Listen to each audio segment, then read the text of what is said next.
Hey, what's up? It's Mike Squires. This is Couch Riffs Podcast number 119 with my guest, Kristian Bush from the band Sugarland. Also been a very busy boy.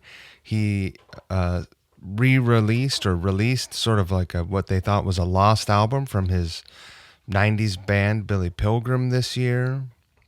Been working on some other solo stuff. Got Sugarland music coming. Also got Dark Water, his sort of Grateful Dead influenced band with his brother. Busy fella. Also appeared recently in a Couch Riffs video covering My Prerogative. He nailed it. Complete with vocoder, and he played all the string bits on the mandolin, which was super, super killer. We had a great conversation. I learned a lot of cool stuff about his coming up in music, and I'm always so jealous when I hear about people who just like just did that, had that kind of encouragement from a super, super young age. I was encouraged, don't get me wrong, but we had pretty limited resources. But I just love hearing when people have super nurturing musical environments or creative environments as kids. So if you have kids, encourage them to be creative, for Christ's sake. Kristian was a great dude to talk to. I hope you enjoy this conversation as much as I did. At the end of the we started going long. At the end of the conversation, man, I got a fire call. So it cut us off, which was a drag, but that's all right. Hey, listen, if you are enjoying the Couch Riffs Podcast, please consider becoming a pledge supporter. You can be a pledge supporter for as little as 99 cents a month. That helps support the podcast. Really helps, it helps me pay for the ads that I take out that help grow the podcast and the videos, which helps me get more and more guests. If you look back through the list of guests, you'll see how as the pledge support has grown, so has the profile of the guests. And so I appreciate that. So thank you to everyone who has been supporting. I'm going to thank you now, okay? So please listen up. Thank you so much to Ryan Waters, Hayden Smith, Matt Gabbs, Justin Jones, Doug Starkovic, Deja Colantuono, Rochelle Parker, Chris Smith, Adam Pranica, Soto Rebellos, Dan Hurst, James Pope, S.J. Somerset Sullivan, Mike Lacerda, Ryan Hooper, Ryan Crace, Steve Hall, Jamie McParland, Dan Leary, Geraldine Brunette, Kathy Giordano, Rebecca Pellman, Danny Bland, John Guffey, Teresa Morgan, Rolla Amplifiers, Perry Morgan, Paul Hutzler, Justice Gash. Thank you to our good friends at River City Guitars. River City Guitars is a very, very cool, vintage, used, and just generally cool boutique guitar store in Spokane, Washington. You can find them at rivercityguitars.com. If you have something that you would like to sell, something that falls into those under those guidelines of vintage or cool or generally cool used pieces, and you don't want to sell it on your own, sell it to River City Guitars. They will very likely be interested in your cool things. My man Bobby is out hustling all the time, building his inventory. Follow them on social media, where you will see a lot more stuff going up than on the website. So listen, 509-818-7693, or drop him an email with some pictures of what you're trying to sell, sales.rivercityguitars@gmail.com. Every week, I pick something off their website as my pick of the week. They didn't have any mandolins up here. I thought that would be really great. But instead, what I'll pick is this Magnetone. It's a mahogany TV finish lap steel. So cool. Beautiful, beautiful lap steel guitar. I bought a lap steel this year. I don't know how to play it. You think that it's going to be real easy. And for someone who knows how to play guitar really well, it probably is, but not for me. So you can have this 1950s vintage Magnatone lap steel for $5.99, or make them an offer. They're reasonable folks, and if you make a reasonable offer, you might just have this thing showing up in the mail. River City Guitars, go check them out. Thank you so much for listening to the podcast. I really appreciate it. Don't forget the golden rule. Treat people the way you want to be treated. It really very simple. And don't be a dick. You know? You don't have to. I'm a real boob. Said me to myself every day. Yeah. You know, I amaze myself with my own incompetence. I will finish your sentence. Yeah, no, I constantly am saying, well, you know, that's a mistake you'll only make once. And of course, I'll never do that again. Hey, do you need me to record any of this over here? No, you can if you like. But I've got a pretty good quality audio coming through. Okay, good. You're a professional. Well, you know, they don't have any other way to promote us nowadays. So the amount of musicians that have just figured out video for the first time is like it's just the chart just went way up. Well, yeah, I mean, I don't know what I'm all these messages are pouring in because 5 minutes before we started, Eddie Van Halen. Oh man, how about that, right? What a crusher! And I just went right back to like the last time I saw him. I was actually around him at some point. Really? Because the guys we were opening for Kenny Chesney. Uh-huh. And the guitar player in Kenny Chesney was, besides being like a friend of ours, he was just a huge fan, you know, and they somehow got him to come out to the shows. Wow. And it was wild because, you know, he kind of plays with I guess now past tense, but played with his teeth, you know, because he had fake teeth because he had lost so many, you know, so he'd click them in and out like a granddad and like kind of be silly about it. Right. It was just great to see somebody that's that damn talented not take themselves too seriously, you know, like. Right. Talk about someone who I think next to Hendrix, probably, you know, the second most innovative modern rock guitar player. Well, you're certainly like the most like beloved because you knew exactly who it was when you started playing. Yeah, that was. You know what I mean? Denying. It was like even if you were like 10, you're like, well, that's Eddie Van Halen. I mean, there are very few people that sign their name to stuff like that. He also made me feel okay when I switched over to bass. Yeah. He made me feel occasionally okay. Touch the keyboard and go like, That's like the ultimate like pin. Like he could hit from either side of the plate. No, he was incredible. It's just sort of like hitting me. So yeah, I don't want to. No, man. I mean, so it's like, it feels to me like, you know, when Prince passed away. Yeah. And I thought to myself, oh my gosh, you know, like that guy kind of didn't let you into exactly how brilliant he was. Like there was like what you knew about Prince. And then there was what the people who were super fans knew about Prince. And then there were people that were like guitar players that are professionals that knew about Prince. They knew like that guy could just play. He was just better than you. Right. But what was interesting is me as a fan, I was like, but I kind of knew that, but his guitar tone was kind of crappy all the time. And it was always a surprise to me that they were like, man, he's so good. I was like, yeah, but I mean, he is good, but it always sounds like crap sometimes. You know, it sounds like he's like on a pod or like he's on some sort of like plug-in. It's like never was weird things going on. Did you ever see a picture of his pedal board? No. Was it like one thing? No. It is many things, but it looks like the pedal board you built if you were a 15-year-old on too much Adderall. I mean, it looks like crap. It's, you know, and I knew someone who worked for him. Yeah.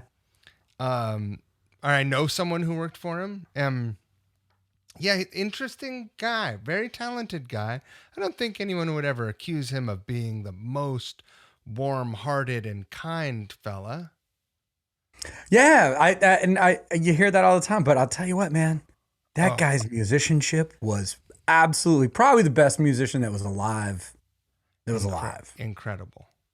As a composer, as a musician, like all that stuff. And so when I think of Eddie Van Halen, I think, well, I already have seen what I still think is amazing of that guy. I wonder what we didn't know. Right. Like, because that's what's kind of interesting about these artists who are passing away. Like, you know, like John Prine didn't give us everything that he had going, you know? Like he was probably 10 times even better than that because he kept simplifying it down. Tom Petty, same thing. Like somehow the Tom Petty records John Prine never put out a stinker, man. I saw him a few times live too, and my wife and I were smart enough to go see him play Radio City when he was here a few years ago, and I'm really, really happy that we did, you know. God, man.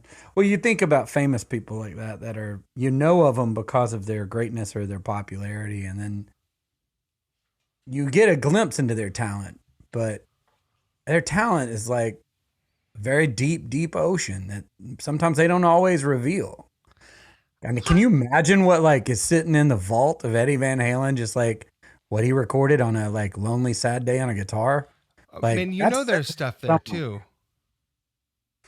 There's stuff because that last Van Halen record was all half of it was all unreleased stuff from before. Like they brought Dave back, they worked up old material. You know what? I think the thing about John Prine, did you ever spend any time around him? I did not. There are a couple of people that I'm such a huge fan of that I have choked up. Like even within, I'm a huge Emmylou Harris fan, so I was like in the catering line with her once, and I couldn't talk to her. I was like, oh geez, look at your feet, man, look at your feet, you know, like. Roses in the Snow, probably a top 10, at least top 20, but probably a top 10 album for me. There you go. But yeah, so what were you saying about John Prine? Oh, I get the sense that John Prine on stage was not so different from John Prine off stage. Right. You know, like I bet if you sat on his porch and had breakfast with him, he would tell you the same stories that he told on stage. Like he seemed very genuine and the songs were incredible, man. Were you, did you grow up listening to Van Halen or were you into, Yeah, I was, I grew up in the East Tennessee in the mountains.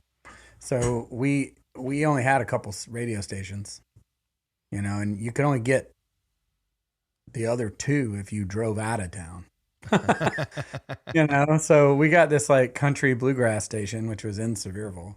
Mm-hmm. And then we could get the rock station. Did you say the town was called Sevierville? Sevierville, Tennessee.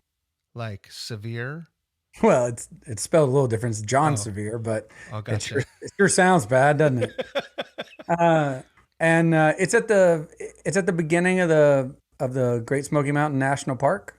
Oh, yeah. So where Dollywood is, and places like that. So there weren't a lot of people there, and there certainly weren't a lot of.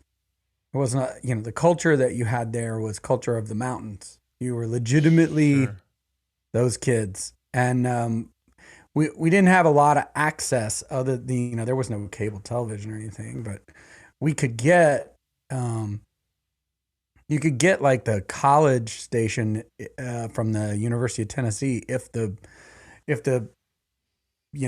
broadcast would bounce off low clouds. You could hear it through the static, this weird stuff like Green on Red or, Adam and the Ants or stuff. Like you could hear that stuff through the static, but that was about it. Otherwise, it was straight bluegrass or like Foreigner and stuff on the rock station. Right. So I have a very interesting reality that I grew up to be a musician and I have this odd kind of trench that was filled with a small amount of music until a certain point. How big is that town? Sevierville right now is probably, I don't know, 8,000 people. 8,000 now. So when you lived there, Probably has it grown some? 2,500, Yeah. 3,000 then. I mean, it hasn't grown that much. What's grown is the town next to it. It's called Pigeon Forge, and it was kind of like this vacation you could afford Right. in the South. You could go to Gatlinburg, which was the the one place in the mountains, and you go up there when the leaves change or something. Like the hot rod conventions would come through town and go Uh-huh. up there, or the motorcycle conventions, anything that was somewhat rural, you know. Right. But this was like their Branson, Missouri. This was Sure. their destination to go. And there's, eventually the first things that changed in our town were there were like go-kart tracks that got invented for the tourists. And then there was like a water slide. Or I just saw on like Netflix or somewhere they're putting up, there was an alpine slide, which was this concrete slide that you got on a little sled with wheels and you Oh, went down that as sounds fast as like you a could. recipe for disaster. Yeah, yeah, and you would fall off and get hurt. And I think maybe I saw on Netflix or something. It was like the world's most dangerous ride ever. Right. It was East Tennessee. There was like it wasn't cool enough or rich enough to be Asheville, Right. North Carolina, but people just it was a cheap vacation. You could come and get fried ice cream and Christmas ornaments 24/7, three Was sixty there a five. was there a state fairgrounds there? Oh God, no. No. They weren't that big. No. Okay, I gotcha. Definitely not a state fair. There might have We been a county fairground. I grew up rurally, very similar to the town I grew up in, maybe population 2,000, I don't know. The town itself, like the core of the town, there were maybe a couple hundred. Oh And wow. now I live in a town of maybe 50 people. I'm not even kidding. Like Really? half of us are volunteer firefighters. Oh, that's awesome. It's crazy. But similar thing. Like I grew up, in a trailer, a couple hundred yards off of a river access road, and Yeah. I would run a wire from my radio up onto the roof up to our TV antenna, the one that looks like the 50s TV antenna up on the roof, and sometimes I would get the college radio station from Seattle, or there was another sort of like alternative music station, but otherwise same thing. Although bluegrass and country music up in Washington State, not Yeah, nearly as probably not popular, there. not nearly as embedded. Mostly classic rock and classical. Oh, that's interesting. So this will be a fun little thing for you to know. So my mother was one of these like signs you up for everything mothers. Yeah. And she was convinced that since we lived so far in the middle of nowhere, that she really had a mission to expose her kids to culture, which means that she would drive us hours in any direction to take a class in something. Right? Your mom sounds amazing. Oh yeah, she was awesome. But in 1973, right? She just decided that she's gonna take her 3-year-old and sign him up for an experimental Japanese music course Oh, that at the sounds awesome. at the local the university, the closest university, which was the University of Tennessee in Knoxville, and it was the pilot program for a method of learning music called the Suzuki method. Right. And the idea at the time, and you got to remember, this was just like a theory. It didn't even have much of an execution yet. And they had decided they were going to bring it to America and they were going to get a bigger test subject so they could get more data. And the idea was that if you taught a child music at the time that their brain learns language, which is between 3 and 5 years old, then would their brain learn music as a language? That was the question. Yeah. but you had to completely immerse the brain of the 3 to 5 year old child in that music. So, the way they were teaching it was on violin, right? But I'm from the mountains, and they don't call those things violins; they call them fiddles, Right. right? And but I'm sitting in a class with the Japanese teacher, which I'd never seen anybody that wasn't like a white person from the hills, Right. Like it was like, wow, who are you? Where are you from? Like I was so excited, and so they would play the same 5 or 6 songs for you starting at the first class, and you would listen to them all the time. So you would listen to them in the car. Your mother had, it was the beginning of the cassette tape or the 8-track that had the endless loop on it. Sure. Got to the end and it flipped over and played it again and played it again. So it just kept going, and they play it in the house all the time. They had these little like UFO looking round speakers that would go under your pillow. And there's a little wire that came out and went into the cassette deck that would also flip over and over again. So you would listen to it all night while you're sleeping through your pillow. Is that song still going in your head? Can you remember it? And the idea was, if you get full immersion in something like that, by the time you can physically make the noise, right? It's like nothing. You're like, nature. Oh, I know exactly how that goes. Right. And that's exactly what happened. So you start with 5 songs, and they add 5 more, and they add 5 more and 5 more. So by the time I was 9, I could play Vivaldi. But I was walking down the street to my friends in the mountains, and they were not aware of the kind of violining that I was playing. They were like, well, that's a fiddle, and that sounds nothing like what we know as music. So wow. So that's, I had the right thing in the wrong place. First, let me ask you this. What did your mom do that she had the wherewithal to expose you to some like this kind of cultural experience? What did she do for a living? Yeah.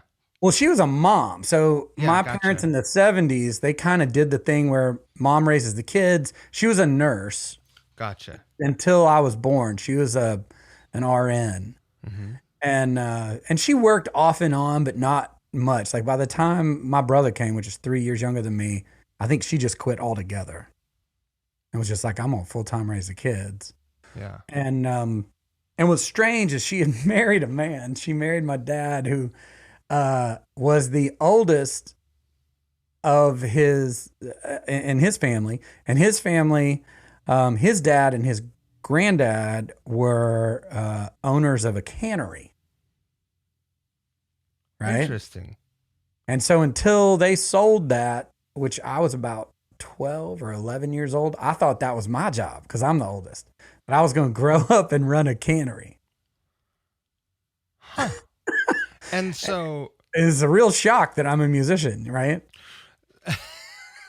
Were you disappointed when you realized you weren't going to work around that? So I do some canning. You do? Yeah. Okay. I'm a man of what do you can? Iced coffee. Oh, see, now that's not really a vegetable but it does count. Well, it's a aluminum can beverage. Like okay. Do you have a can? Do you have the can? We use a mobile canner. Mobile canner. Do they drive up and do it for you? Yeah, but it's in a proper bottling plant, and that is some real Laverne and Shirley action. But this is kind of what this was. Yeah, it's actually a cannery. You would know this. It's or I don't know if they have this out west. They probably do. Bush beans. That makes sense. That would be my last name. So that was my granddad and my dad and my great granddad. And There was kind of a weird family feud happened in the late 70s, early 80s. And one part of the family bought it from the other part.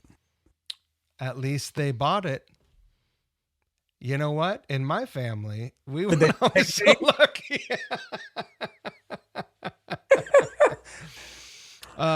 Wow, that's amazing. Well, you know what? And so You started music at age 3. Do you remember the first time you performed? Were you a child performer? Oh yeah. I mean, there are pictures of me like I do. I remember anxiety like sitting on the stage with the little violin under me. Yeah. There are some weird pictures of when you're that young and you play music and you're any good at it, you're your parents' party trick. Sure. Hey, watch this. Yeah. KB. Hey, come here, do that thing. And then, if you add that up to like late 70s, it's like they're drunk. Right. They're like full scotch. Hey, come here. On a moving flatbed. Yeah. Watch what he can do while I spray him with a hose. Like it gets weird. But we were the party trick, both my brother and I, for a long time. And so I think I resented it a little bit as a teenager, but as I got older, I was able to forgive him. So when you started, so this is all classical music you're immersed in. Were you also doing pickup bluegrass gigs with other kids or with older people growing up at all? When did you finally learn a major pentatonic scale? What a great question. You know the exact question to ask. I have to say, I couldn't play bluegrass because I didn't understand the blue notes. That's a different language. It's a completely different language, same voice. Right. Right? And I do remember the first time I played something on the violin that was not written on the page. Yeah. Because you got to remember, we were the experiment, and I was early enough in the experiment where I've been faking it most of my life. So I couldn't read the music. I was just remembering the way it sounded. Is that right? Yeah, I still can't. Like, here's your confession of the day. Ready? Mom made me a deal if I would play one season in the youth symphony that I could play guitar. Because I told her, I was like, she started sending me to a new school, and I was like, the kids are making fun of me, and I'm never going to get a girlfriend, and don't do this to a 6th grader, Right. And I said, please let me just quit playing violin. And she's like, I'm sorry, you put so much time into this. I wouldn't let you do that now. I said, can I just play guitar? And she said, if you'll play one season in the youth symphony, I'll let you. And I was like, I can't read music, Mom. She did know. This is an unspoken conversation, right?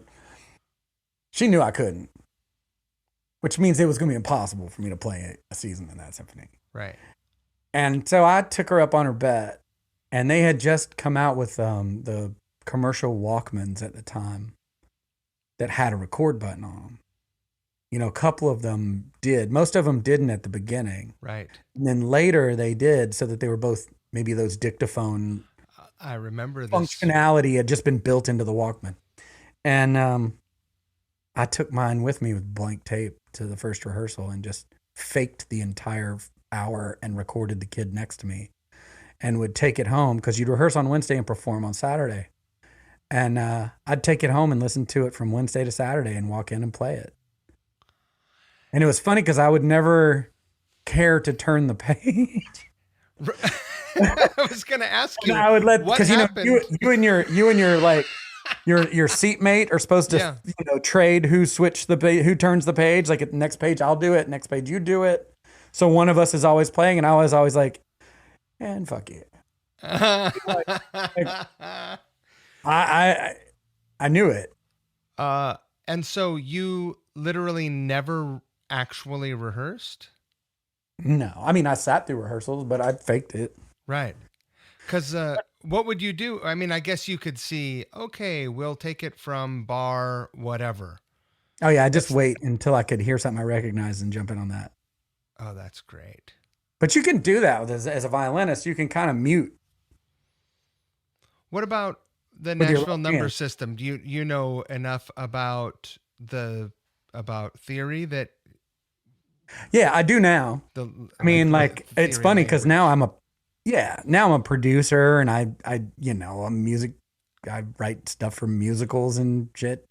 So I have to know enough of the language, especially like in Nashville. It moves so fast. You're like, hey, it's a 1447 and then another 33. And then I'm like, wow, what is this? And it took me a minute, but I got up on it. Yeah. I was smart enough to never move to Nashville. I'd be great at pumping gas there, probably. Well, it's just the good part about it, I don't live there. Yeah. I live in Atlanta. But the good part about it is there's some incredibly talented people. Yeah. The challenging part about it is that it's a smaller town than you think it is. So you have the social layer in addition to this unbelievable cool work layer. So even some of the best players don't get the best calls because the guys that are older than them or more seniority just won't give them up yet. Right.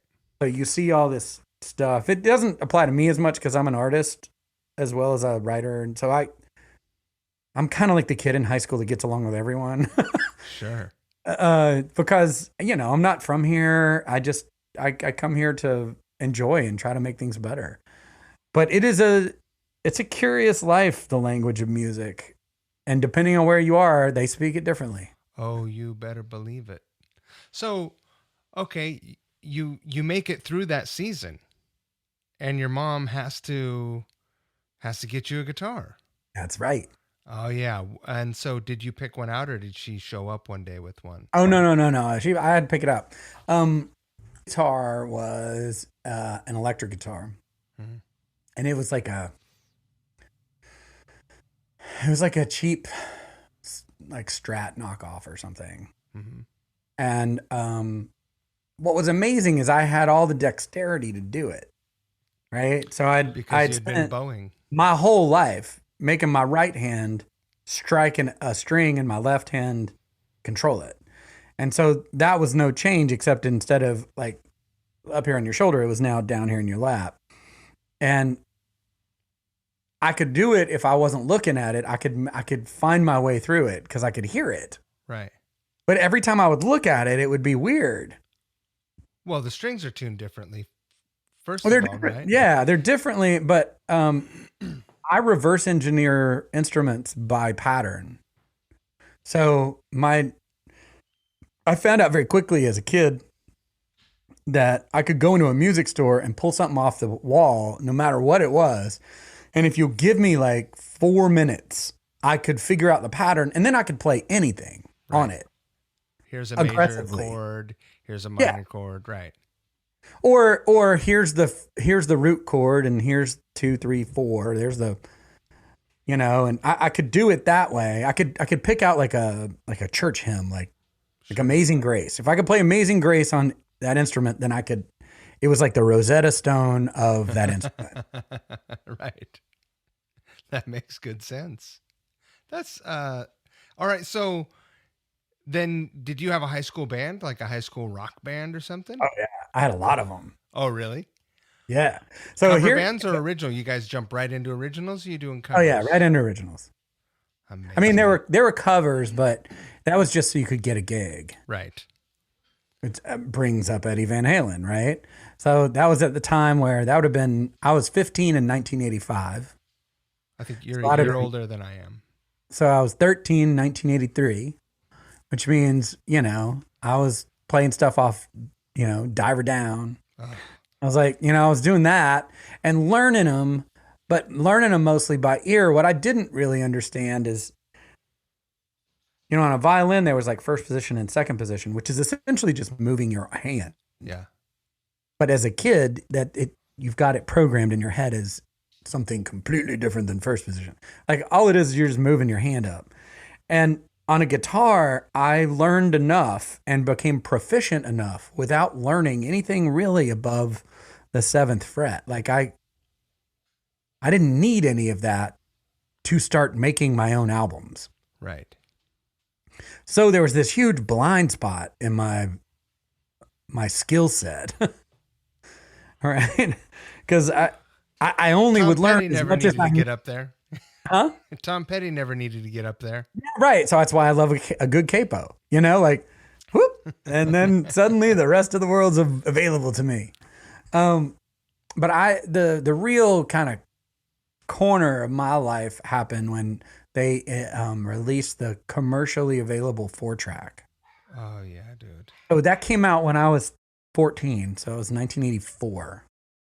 You could get one. And it was not the super expensive one. They finally had made one that was like affordable. Right. And my brother and I got a hold of that and we split up all the instruments. Like he would play drums and piano and I'd play bass and guitar. And we would rehearse all the things we needed to go record a record on our 4-track and Right. learned and just we'd at the same time, like he played drums and I played guitar, and then he played piano and I played bass, and then I'd go in and sing a track, right? And we would do this over and over and over again, and eventually we asked for Christmas, can we get something more than 4 tracks? You know, is there anything available? Huh? Did you get a reel or a 8-track? No, she didn't. My mom didn't do that. She got us 1 hour at the local 24-track studio as like a gift. Like you've got 1 hour, which should be enough for a song. Well, right. And it was in this guy's basement, a guy named Danny Brown. And he had been recording the people who wrote for the Everly Brothers, the husband and wife team, I think. And this was their like demo studio in the early 80s. yeah. And we figured out how to rehearse all the songs we wanted to record in an hour. And all the way down to like, Wait a minute. So stopwatch timing, how long it took to rewind the tape, to move between one instrument and another. And we could get 4 or 5 songs recorded in an hour. just by you weren't considering like, okay, he's got to switch some things over. No, we were not even thinking about that at all. We never even been in a studio. And so we kind of cooked up this idea. This is how we were going to get through these 4 or 5 songs, because we were then going to get the 5 songs and we were going to duplicate them and sell them to our friends. Right? It's very forward thinking. And it's like 14. I was 14 years old, 13, and Brandon was 11. Yeah. And so this was our thing that we were doing, because I don't know, what else were we going to do? You know? And the first one was terrible, and we sold it to like 10 of our friends, and then we took the money and bought 2 hours. Right? I dig this. And this is how I learned the music business. Yeah. I mean, some things never change. Some things never change, right? So it's like the level of pre-production I would put into an album 2 years ago with Sugarland is informed directly by those moments when I was 15 years old. Well, the shame of it is that while that I think is the best way to make a recording, like tons of pre-production, have your shit together. Yeah, man. Who wants to go in there and make a bunch of like decisions under pressure? Well, yeah, and then you have like the emotions of the day. Right? If you've ever been in a band with anyone other than yourself, you understand that not everybody is approaching it with the same amount of honor and respect and everything. Right. But that's how I learned it. And I also learned, what these decisions make are like, the decisions you make upstream, how they affect something downstream of the process, how you can convince your friends to buy it. I started writing songs that I knew they liked off the last one, Right. And then I started asking real questions like, how do I sing a harmony for this? Right. Or what happens when the bass line and the guitar line aren't the same? These basic things that you discover being a fan of a band. Right. Right. And learning their stuff in your practice space, and learning a Pixies song or learning a Replacement song or learning a whatever. And then going back and going, oh my God, that's how they did it. Or like Eddie Van Halen. Are these the bands that you were emulating at the time? Like the Pixies and the Replacements? I guess in 1980, this was later, right? That was a little later. But at the time, I was like, it was like new wave stuff. Like And remember, I'm from East Tennessee, so anything other than country or bluegrass was exciting. Right. Like, Yeah, those radio, that was like alien transmissions to get those radio yeah. shows. And suddenly you're like, the Smiths. Right. What is that? Right. Give me that. Like when I discovered the Clash, my brain was like, boom. Right. Like, what is this? Is this punk? Is this? There's too much melody for it to be hardcore. There's not enough aggression for this to be, like. So I came up totally mesmerized, and I'll never forget getting my appendix out. Like I had one of these, like I told mom, I can't stand up and go to school, and she was like, yeah, you can. She was a nurse, so she's like, no, you get on the damn bus. And I was like, no, really, mom, I can't stand up. Oh, well, you'll just have to stay on that sofa then, won't you? And so I was there for a while, and she's like, well, I'll take you to the doctor. And so I almost had a ruptured appendix. So they rushed me to the hospital. I go in. It's the first time I've ever been, I had an operation on anything. And I must have been 13, 14 years old. Oof. And I had been doing that thing where, whenever I hear the college radio, I'd kept a piece of paper by my bed because I could listen to it at night, and they would only back tag the records. They wouldn't say coming up, blah blah blah. It was like the Dukes of Stratosphere. Yeah, it was like the stoned version, right? Of like, oh yeah, man, back there about 6 records back was XTC, and 5 records back was this, and I was just doing all the math, and I had written all the stuff down beside my bed, and my brother came by the hospital. He's like, is there anything I can bring you? I was like, can you bring me my Walkman? He's like, yeah. And he goes, mom's going to take me to the record store. You want anything? I was like, look beside my bed. And I really, honest to God, thought that what I had heard was a band, I think I'd mentioned them earlier, called Green on Red. I don't know who that is. I think that's what the name of the band, what I thought it was. Mm-hmm. And below it was another band, was REM. And my brother bought the REM record thinking that that's the one I was talking about, and brought it to me. And it was a record called Reckoning, maybe? Oh, yeah. And I put that shit on headphones, and it blew my mind. There were people singing full choruses, singing different lyrics on top of each other at the same time. Like this guy's singing the melody, and this guy's singing the harmony, and this harmony it's not even the same words as the melody. And I was like, what is that? What is that? And then the more I started, and then it all sounded like the kind of instruments that I grew up with. Like suddenly there were mandolins and banjos, but also these weird chimey guitars, and it sounded a little bit cool and not just, I didn't understand it. And some guy like murmuring over the top of it all, and some, I didn't know, and I couldn't tell if it was like the drugs they give you to, sure. To make you feel a little less pain when you're recovery, or if it was that music. But I got lost in it, and I think about that time. Here, we'll make this fun for you. I got to go see 2 shows in the same year. I saw the Police on the Synchronicity Tour play the Stokely Athletic Center in Knoxville. And within a number of weeks, I saw the 1985 Van Halen tour. Oh, really?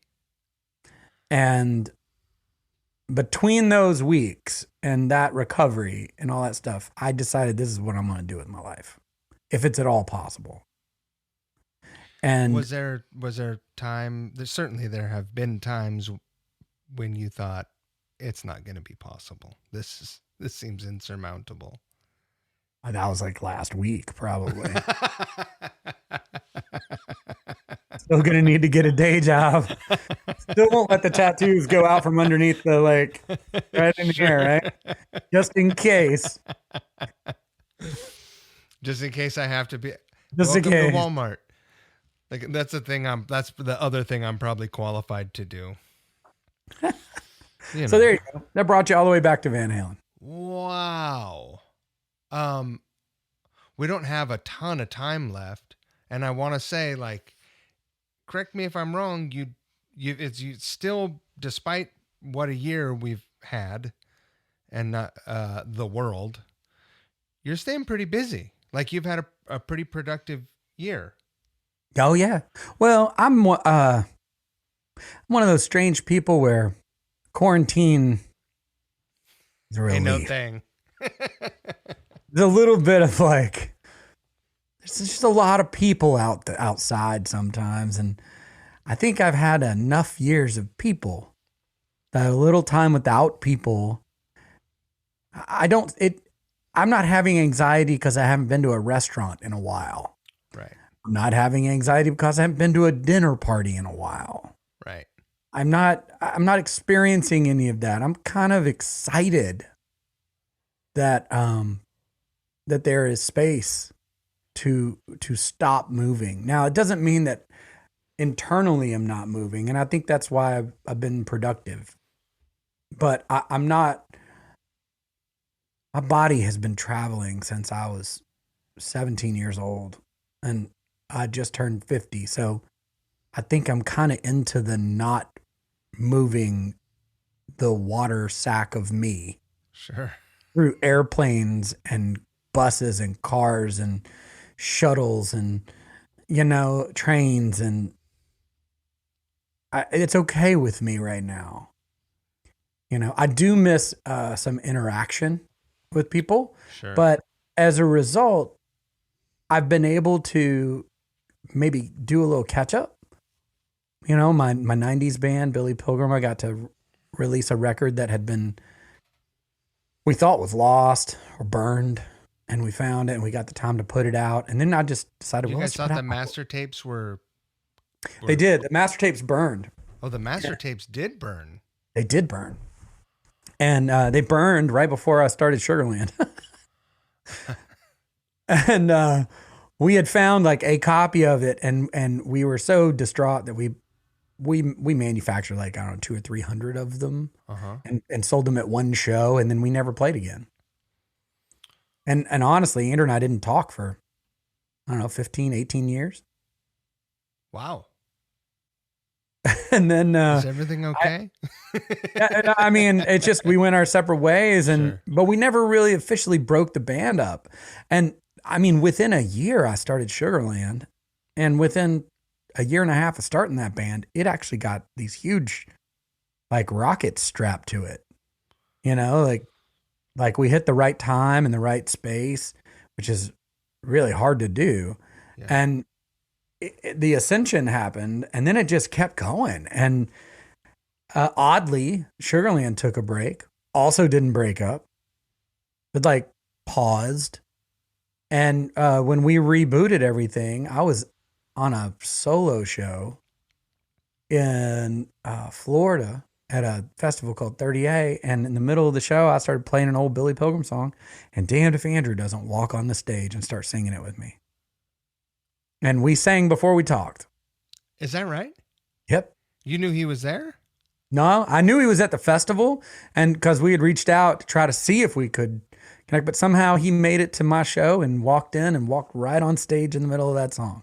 Oh, that's incredible. It's cool. You can see it on the internet. It's really awesome. You must have been surprised as hell. I was. I'm surprised I wasn't weeping. Just because you're in a band with people, and you're brothers. You go through things like that. We were on Atlantic Records from 1993 to 1997 or something.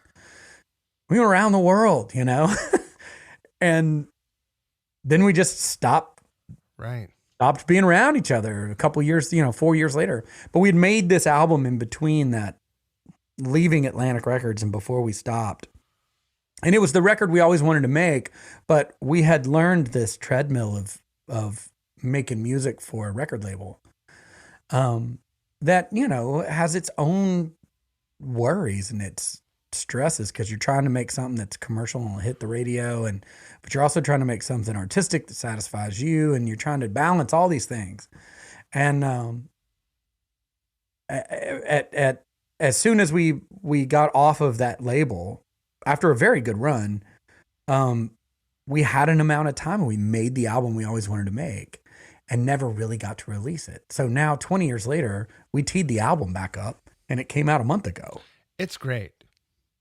It's a great record. It really is great. Thank you.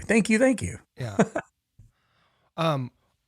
I know that we're supposed to. We had like 45, but do you have a couple more minutes? Keep going. Okay, cool. Because I didn't Drink want to my whatever the clear colas are now. La Croix. you know, I called it LaCroix, and my wife corrected me. Oh yeah.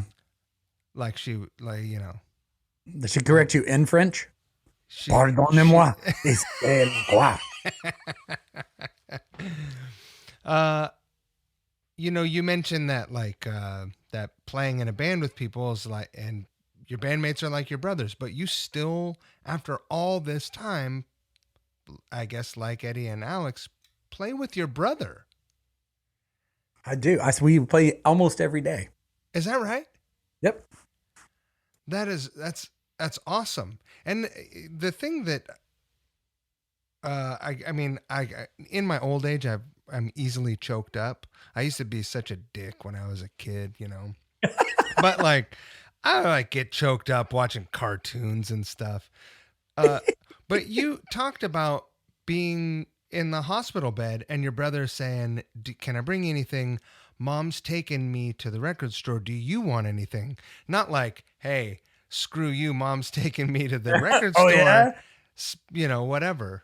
I know you get ice cream, but I get records. Right. And it just, you telling that story gave me the sense that you and your brother have a really cool relationship, that you guys are close. And I don't know. We are. I got all choked up when you said that. Well, think about it this way. He went through the Suzuki program as well. Right. And by the time he got in it, because he's 3 years younger than me, they had better data. So they got to make some changes. They taught him manners. Yeah. So they had more data for the study. So they were able to make adjustments. And one of the adjustments they made is they offered piano, not just violin. And he, after playing violin for a while, he got to switch over. They learned better how to teach kids to read music, not just watch it go up and down. Right. In the way that their ear already tells them it's going to go, But that's the way you learn your alphabet too. You hear it and then you try to associate it with a symbol. Right. Right. And so Brandon and I always have had this weird ability to communicate without talking. It's like twins or something. But we can sit down and just play and not say anything to each other, and then just have had a complete conversation. That is great and really unique. It's very odd. And people who perform with us, they pick up on it, and it's to some degree comforting. Because it's like we're a net and we can catch you no matter where you go. For instance, this really big, one of the biggest Sugarland songs we had was this sort of breakout moment where we had a ballad, like an acoustic ballad, right? And while we normally write everything ourselves, this particular one was written just solely by Jennifer, and she had written it before, like a year or two before, and we were having a hard time recording it. Every time it was our second album on Atlantic. We just had one of our people in our band had quit on us. So now it was down to two of us. And, we were kind of scrambling. And I had a lot of experience of the pressure of the second album, because the Billy Pilgrim second album was big pressure and we made it. And I knew the stakes, and we kept trying to record this song. It's called Stay. And we tried it with like a band, tried like the Black Crowes version of it, rootsy but cool. And then we tried kind of more orchestral, because it's this grand vocal, and it was just getting frustrating. I think we were on our second or third time recording it, and I was like, guys, I don't know here. This just ain't working. And finally I was like, is there anybody? My brother was he He'd been out for a while. Maybe had just joined. But I think he'd been a side guy for a while, and they just put him in the band Train. He was a piano player. Yeah. And I think I called him. I was like, man, where are you? And he's like, I'm in blah, blah, blah, playing Drops of Jupiter again. And I was like, man, can you come help me? He's like, sure. So he flew into Nashville, and we went into the studio, and we did it in one take with no click or anything. And Can Jennifer you read music? And Jennifer sang it, as we played it. Like we all went at the same time. Oh, that's great. And that's the recording. And it won a Grammy. Like it did the thing, but there's this weird language that you have that substitutes or reinforces or gives you the connective tissue to be able to move chords at times that are best for the togetherness of everything. And if it's just the two of us, you'll never know. We could have made a mistake, and if we both made it exactly, it was the way it goes. Right. And if we don't, and I'm reading her and Brandon's reading me, and we're really good at collaborating because of this skill. So that's why I'm in duos a lot. It's because, wherever you're going to go, I can go there. Right. Just by willing participation. It's an easier way to communicate than to have to, herd cats, right? Well, and sometimes it's there's something magic when you're not talking about something and it still happens anyway. Right. How cool is it that you and your brother, is your brother still, not this year, obviously, but is he still actively touring? Oh yeah. Well, so we started a band a couple years ago. He's been out with Sugarland literally since he left Train. Awesome. Right. That's going to be amazing for you. Yeah, it's pretty cool. Cause it was about the time we started playing stadiums.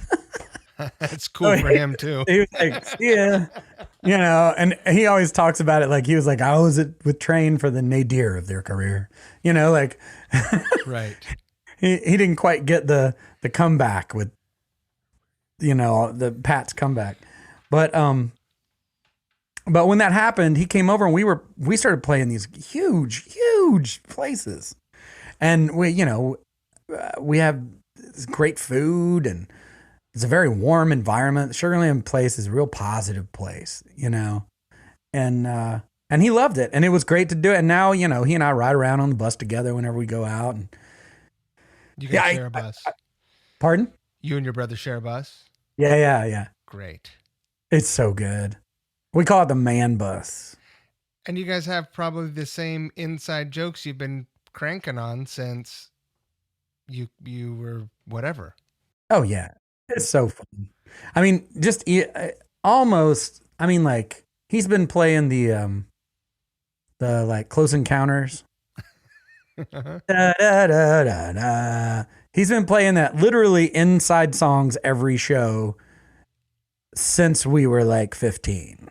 And unless you're listening for it, you won't hear it. But if you're listening for it and you get into a Sugarland show and you're like, oh man, and if you get to the certain point of this particular song called Want To, he does it, da, da, da, and it's just me that laughs.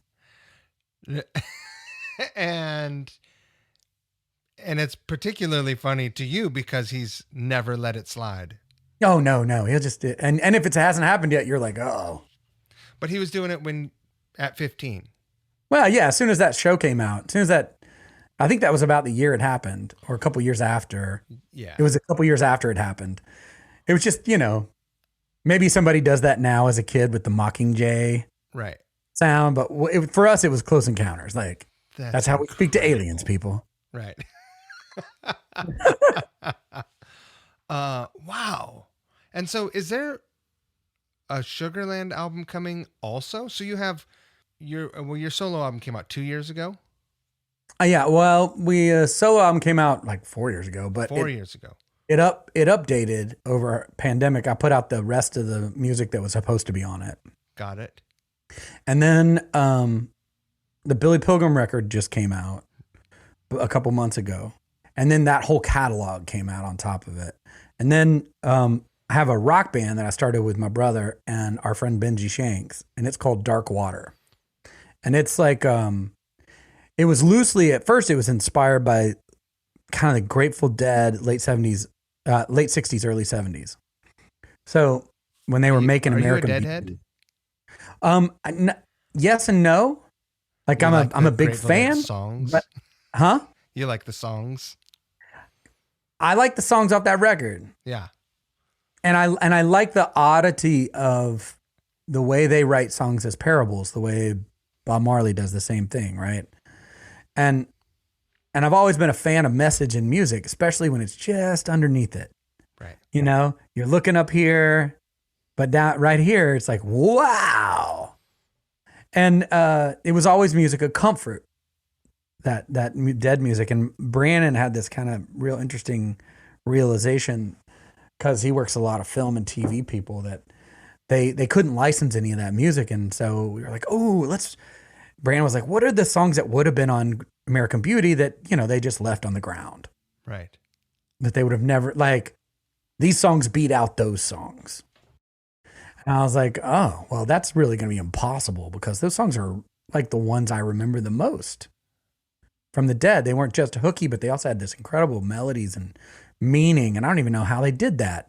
And so I went into a, like, let's go figure that out space. At the time, I'd been writing musicals where I had to have all the references to write the musical, the songs in the musical. I had to know every character, why they were, where they were, when they were. I had to know all this stuff to make that job work.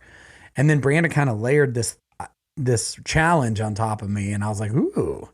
And so was born the band Dark Water. That sounds awesome.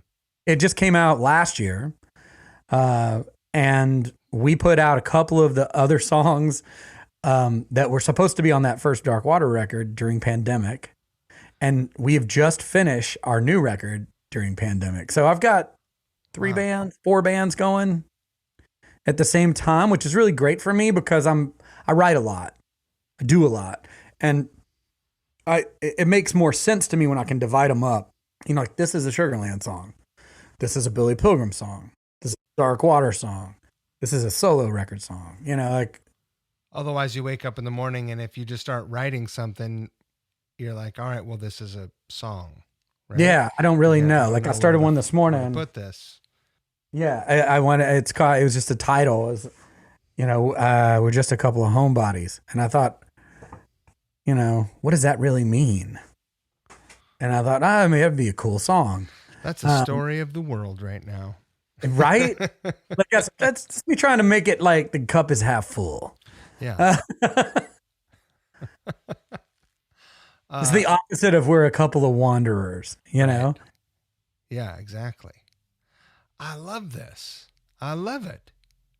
So that's what I do. So I make all this stuff, and then it's really weird. The record companies that I associate with have all been expertly anxious about carrying all those brands at the same time. So I have to divide them up. And even a lot of times the managers are divided up like into different silos, because you don't want to compete for the same resources. You don't want to sort of beat up Sugarland fans and be like, don't you love Dark Water? And of course you don't want to go to like straight up Dark Water, super like Fish, Deadhead, jam band, Southern rock fans and be like, don't you want my bouncy Sugarland number? You know? And sometimes it's the same person. Sure. That's a fan of all of that. And sometimes it's not. And I just don't ever discriminate. It's never been a issue for me. You know, like, music's music. Come when you need to, leave when you need to. A good song is a good song.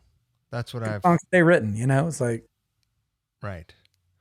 When does the Dark Water album come out? Does it have a release date? It doesn't yet. All we have to do is get it mixed.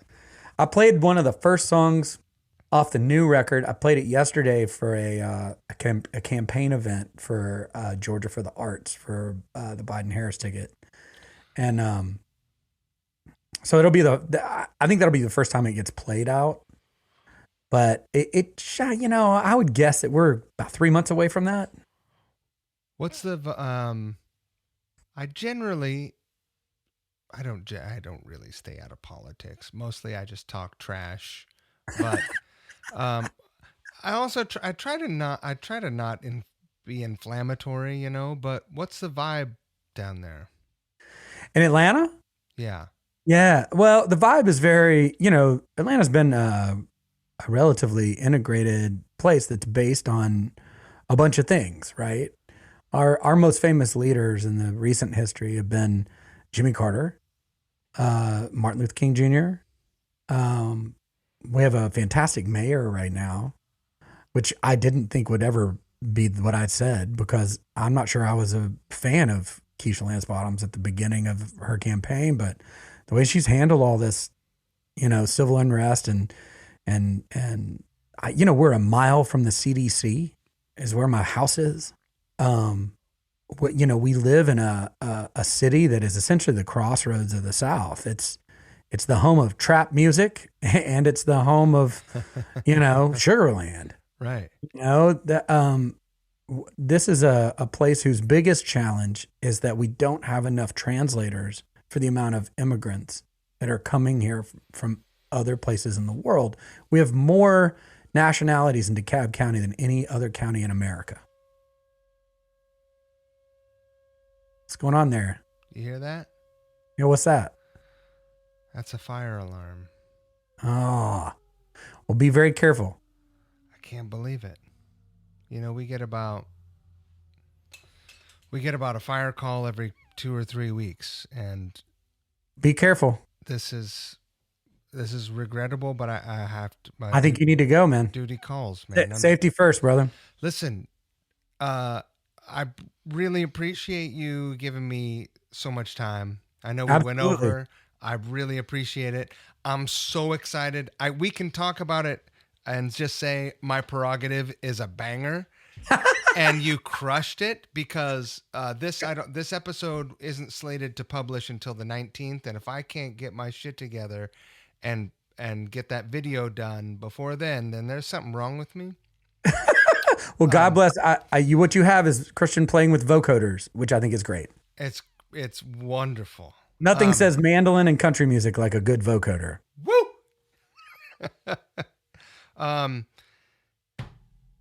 Thank you so much. Keep doing the good work. I appreciate you working on the campaign stuff down there. Oh yeah, man. Got to spread the word. We need some change. So I agree with you. I got a blast, man. You're the best. Careful, Mike. Be careful. Take care of yourself. See you, brother. Bye. Bye.